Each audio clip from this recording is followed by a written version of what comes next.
Au sommaire de ce journal, la population de Ménaka est dans une situation difficile depuis des semaines à cause du blocus imposé par les groupes armés terroristes. Entre pénurie et flambée des prix des produits alimentaires et pharmaceutiques, la population interpelle les autorités sur la situation. Les détails dans un instant. Le ministre de la fonction publique annonce l'annulation du concours direct de recrutement dans la fonction publique de l'État, une décision qui fait suite à la découverte d'un vaste réseau de fraude. À suivre également dans ce journal. Nigeria, Afrique du Sud d'une part, Côte d'Ivoire et République démocratique du Congo, RDC, ces deux rencontres des demi-finales de la CAN 2023, prévues pour demain mercredi 7 février 2024, permettront de dégager les deux équipes finalistes de la CAN. En attendant, toutes les équipes croient en leurs chances pour se faire une place à la finale. Voilà pour le sommaire. Ravi de vous retrouver dans cette session d'information sur la télé totalement vôtre, mesdames et messieurs, bienvenue. Fonction publique de l'État 2023, les résultats annulés. En lieu et place des résultats du concours direct de recrutement dans la fonction publique de l'État, le ministre de la fonction publique annonce l'annulation du dit concours. La principale raison avancée par Fasson Koulibaly est la découverte d'un vaste réseau de fraude. Les détails avec Assitan Diallo. Au moment où les postulants attendent les résultats du concours direct de recrutement dans la fonction publique de l'État, le ministre du Travail, de la fonction publique et du dialogue social vient d'annoncer l'annulation du concours par un communiqué lu ce lundi soir sur les antennes de l'ORTM. Dans ce communiqué, les raisons évoquées par le ministre du Travail, de la fonction publique et du dialogue social n'est autre que la découverte d'un vaste réseau de fraude, une pratique qui ne rime pas avec les directives des autorités de la transition. Fasson Koulibaly promet que la justice sera saisie pour des enquêtes plus approfondies sur cette affaire de fraude. Le ministre, dans son communiqué, rassure les candidats de la fixation d'une nouvelle date pour un autre concours dans un bref délai, sans donner aucune information sur le sort des personnes impliquées dans ce réseau spécialisé dans le placement des postulants contre des sommes d'argent. Désormais, les yeux sont rivés sur la direction générale du Centre national des concours de la fonction publique, qui a le monopole de l'organisation des concours de recrutement de la fonction publique de l'État. Dans le cadre de la mise en œuvre du projet Emploi et Entrepreneuriat par et pour les jeunes du Mali, Go Green, Netherlands Development Organization SNV a organisé ce mardi 6 février 2024 une table ronde sur le financement de l'entrepreneuriat vert. L'objectif est d'échanger sur les dispositifs de facilitation de l'accès au crédit proposés et de recueillir leur implication, leur participation et input. L'activité a eu lieu à Bamako dans un hôtel de la place. Compte rendu, la Diakité ou Mongakou. Initié par la SNV, le projet Go Green est mis en place pour favoriser une résilience accrue des jeunes femmes et des hommes dans certaines régions du Mali, grâce à une croissance accélérée de l'économie verte locale et durable. Ce projet permettra également d'améliorer les opportunités d'emploi vert et de contribuer à l'adaptation au changement climatique et à la stabilité sociale. L'objectif déjà du projet, c'est d'augmenter les revenus de ces jeunes dans une économie verte en perpétuelle croissance. Nous voulons réaliser cet objectif pour que les jeunes puissent augmenter ce revenu en économie verte et pour une stabilité sociale et pour la question de durabilité. Et les zones d'intervention du projet sont Sikasso, Ségou, Mopti et le district de Bamako dans un premier temps dans cette phase pilote. Financé par l'ambassade des Pays-Bas au Mali, plus de 2400 jeunes issus des localités différentes vont bénéficier de ce projet sur la base des critères bien définis. Ces jeunes seront accompagnés sur des différents volets. Il y a le volet entrepreneuriat qui va concerner 50% des 2400, donc 1200 personnes, et le volet employabilité qui va aussi concerner 50%, donc 1200 personnes. Donc ils vont être accompagnés sur ces deux volets-là au niveau de la jeunesse. En plus de ces 2400 jeunes qui vont être accompagnés, on va identifier, sélectionner 120 petites entreprises qui existent déjà, qui sont dirigées par des jeunes, pour pouvoir bénéficier de l'accompagnement du projet. Donc, pour être sélectionné sur le projet, il faut avoir 35 ans maximum si on est homme et 40 ans maximum si on est femme. Il faut aussi résider dans les régions du projet. Les responsables de Netherlands Development Organisation, SNV, ambitionnent d'étendre ce projet dans toutes les localités du Mali pour favoriser l'autonomisation des jeunes et de lutter contre le chômage de ceux-ci. Par ailleurs, les responsables de la société Techno Mali ont procédé ce mardi à l'ouverture d'une nouvelle boutique au Grand Marché de Bamako. Le but recherché, selon les responsables de Techno, est de se rapprocher davantage à la clientèle. Le point avec Awa Sanogo et Mantala Ouattara. Faire des innovations et rester à l'écoute des clients potentiels, tel est le créneau de la société Techno. C'est pour rester dans cette dynamique. Ils ont mis à la disposition de la population malienne une nouvelle boutique affichant toutes les marques de techno et les accessoires. Récemment, on a constaté que le marché évolue, les situations dans les boutiques évoluent aussi. On a voulu, notre credo, c'est réfléchir globalement et agir localement. C'est-à-dire regarder ce qui se passe à l'extérieur et essayer de mettre ça au niveau local. Donc c'est pour cela que nous avons imaginé ce genre de boutique-là, parce que ce genre de boutique-là, c'est ce qui existe dans les pays dits développés aujourd'hui, où le service, la clientèle et tous les produits et les autres accessoires se rencontrent pour pouvoir donner plus de support, plus d'accessibilité aux clients. C'est une façon aussi de nous rapprocher encore plus de nos consommateurs finaux qui, grâce à ce genre de boutiques-là, peuvent nous donner des retours sur le côté positif et aussi sur le côté négatif, sur les choses sur lesquelles on peut s'améliorer. Aussi, ils ont rassuré les clients quant à la qualité du service offert par le personnel et les avantages de cette nouvelle boutique. Quand ils viendront visiter nos boutiques, ils seront satisfaits du service que nos clients, que nos agents de vente vont leur procurer. En même temps, ils auront tout ce qu'ils auront besoin sur la connaissance du téléphone, en termes de la performance, en termes du service après-vente aussi. Tous les clients qui viendront acheter des téléphones dans cette boutique, spécialement dans ces boutiques TS, auront des avantages. Rappelez que cette nouvelle boutique est la plus grande boutique de techno au Mali. Sketch et prestations d'artistes ont mis fin à l'ouverture de la boutique mère de techno au Mali. Je vous le disais dans le sommaire, la situation dans la région de Ménaka devient de plus en plus difficile pour les populations à cause de l'embargo imposé par les groupes armés terroristes depuis janvier sur la ville. Cette situation provoque la flambée des prix des produits de large consommation selon le responsable de la société civile. Le point avec Bakary Msidoué. La population de Ménaka se trouve dans une situation difficile depuis plusieurs jours à cause du blocus imposé à la ville par les groupes armés terroristes. Face à la situation, une rencontre d'urgence a eu lieu ce week-end entre les autorités administratives et la société civile, ainsi que le Conseil régional de la jeunesse de Ménaka. Selon les responsables de la société civile, les populations vivent une situation alarmante. Plus de 3 semaines après l'arrêt du trafic, les denrées alimentaires se font rares et les prix ne font que grimper, déplorent les responsables de la société civile. Il en est de même pour les produits pharmaceutiques et le carburant.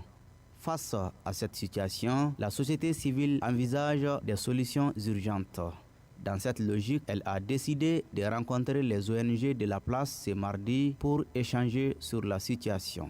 Aussi, soutiennent des sources locales, le gouverneur de la région a donné des assurances en affirmant que les dispositions seront prises pour mettre fin à la situation. En plus de cette assurance, les populations de Ménaka qui appellent les autorités à agir et très rapidement. Direction Ségou, où la Coordination nationale du rapatriement a organisé une remise des documents d'état civil aux déplacés internes. Une initiative de facilitation d'accès à ces documents vise à contribuer à la réintégration socio-économique des bénéficiaires. C'était le samedi 3 février au site des déplacés d'Atétébougou à Ségou. Mohamed Lamine Sourouba pour les détails. Initié par la Coordination nationale du rapatriement CNR avec l'appui financier du Haut Commissariat des Nations Unies pour les réfugiés, la présente cérémonie de restitution des documents d'état civil aux personnes déplacées a pour objectif de les informer et les sensibiliser sur l'importance de ces documents dans le processus de leur réinsertion socio-économique. La Coordination nationale du rapatriement est une structure qui a été créée en 2015 par le ministère de la Solidarité et de l'Action humanitaire, actuel ministère de la Santé et du Développement social, avec comme mission principale de faciliter et d'organiser le rapatriement de nos compatriotes qui sont partis et qui sont réfugiés dans des pays limitrophes tels que la Mauritanie, le Niger, le Burkina Faso. Pour info, aujourd'hui, le Mali compte plus de 207 000 réfugiés maliens, dont plus de 104 000 se trouvent au niveau de la Mauritanie, plus de 66 000 se trouvent au niveau du Niger et plus de 36 000 se trouvent au niveau du Burkina Faso. Selon un rapport de la CNR, le nombre de personnes rapatriées s'élève à 1247 individus dans la région de Ségou et 32% de ces déplacés ne disposent pas de documents d'état civil. C'est pour moi un honneur et un immense plaisir de présider cette cérémonie de remise de 400 documents d'état civil, notamment des actes d'état civil, des actes de naissance, au profit des enfants déplacés rapatriés et populations hors des cercles de Ségou et de Nyonon, principalement des cercles de Nyonon. Permettez-moi tout d'abord de souhaiter la bienvenue à tous les participants à cette grande cérémonie, comme je l'ai dit, dont l'importance n'est plus à démontrer. Sur ce, je déclare les travaux de cette cérémonie lancée. Je vous remercie. À noter que la Coordination nationale du rapatriement CNR a été créée en 2015 avec pour mission principale de s'assurer des rapatriements des réfugiés maliens dans la dignité et en toute sécurité. L'hôpital régional de Sikasso a tenu ce mardi 6 février la 25e session ordinaire de son conseil d'administration. Il s'agit pour les administrateurs d'adopter le procès verbal de la 24e session, faire le point d'exécution des recommandations ainsi que le rapport médico-technique et financier de 2023, le point d'exécution du budget 2023, adopter le projet de programme 2024 et enfin évoquer les perspectives en vue de répondre aux attentes des usagers de l'hôpital. Le point avec notre correspondant depuis Sikasso, Idrissa Diallo. Analyser et examiner les rapports de la 24e session du Conseil d'administration à mi-parcours 2023 et programmer les activités futures qui s'annoncent en 2024. Tels sont entre autres les objectifs de cette 25e session du Conseil d'administration de l'hôpital régional de Sikasso. C'est un exercice au cours duquel on présente les principaux résultats qu'on a pu atteindre avec l'ensemble du personnel et les ressources mises à notre disposition, mais aussi programmer les activités futures par rapport à 2024 qui s'annoncent. Et aussi partager les contraintes et les difficultés afin de proposer des solutions adéquates.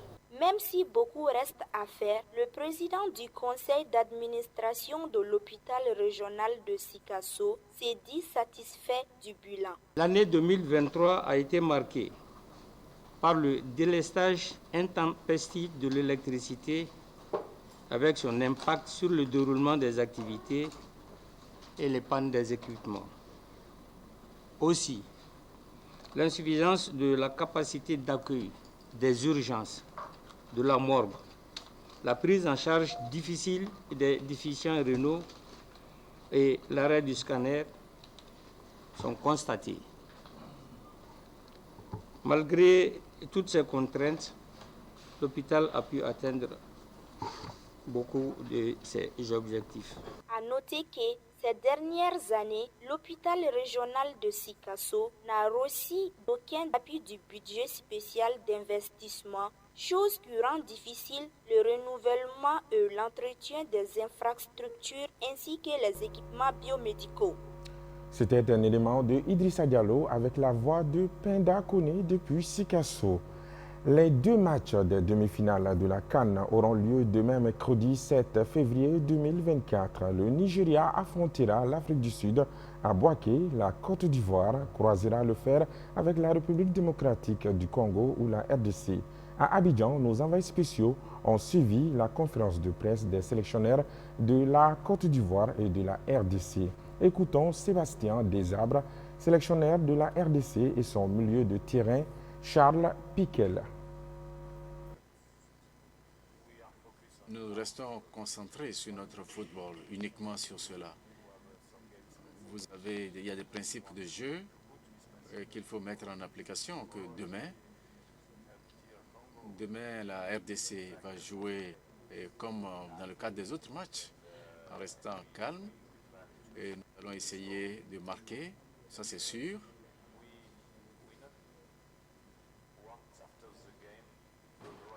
Nous ne voulons pas, après le match, regretter ce match-là, cette rencontre. Donc nous allons jouer ce match-là 100% de manière tactique, avec beaucoup d'intelligence tactique, mais nous allons laisser le jeu. C'est normal qu'on rêve, et je crois que c'est quelque chose de bien aussi qu'on rêve d'emporter cette CAN. Ce serait incroyable. Et je crois que c'est une normalité que tout le monde, entre nous, on se parle aussi. Mais maintenant, le focus est sur le prochain match et c'est sur cette demi-finale. Parce que sans cette demi-finale, on ne va pas arriver en finale. Et c'est à cause de ça, on doit tout donner dans ce match et le prendre comme si ça serait le dernier et tout donner. Emer Sefaye, ancien international ivoirien et aujourd'hui sélectionneur des éléphants, n'a pas eu la chance de remporter un trophée pour son pays en tant que joueur. Il rêve aujourd'hui d'offrir une CAN à la Côte d'Ivoire. Pour lui, c'est le moment de réaliser ce vœu. Écoutons-le. Je n'ai pas eu la chance de remporter la CAN avec mon pays, pour mon pays, en tant que joueur. Et en plus d'être une motivation, pour moi, c'est presque une obligation. Je me dois de remporter au moins une CAN pour mon pays. Alors aujourd'hui, ce sera pas en tant que joueur, ça c'est sûr et certain. J'ai l'opportunité de le faire en tant qu'entraîneur, donc je vais me battre pour que je puisse ramener une coupe à mon pays. Ça c'est important. Et si je peux le faire quand la CAN se joue dans mon pays, bah, c'est encore mieux. Donc en tout cas, mon objectif il est là. Et de mon côté, je vais tout faire pour que mes joueurs se battent et mouillent le maillot pour qu'on puisse atteindre cet objectif ensemble. Ainsi prend fin ce journal. Merci à vous de l'avoir suivi avec attention. À chaque circonstance, son langage approprié. Proverbe africain, bonsoir.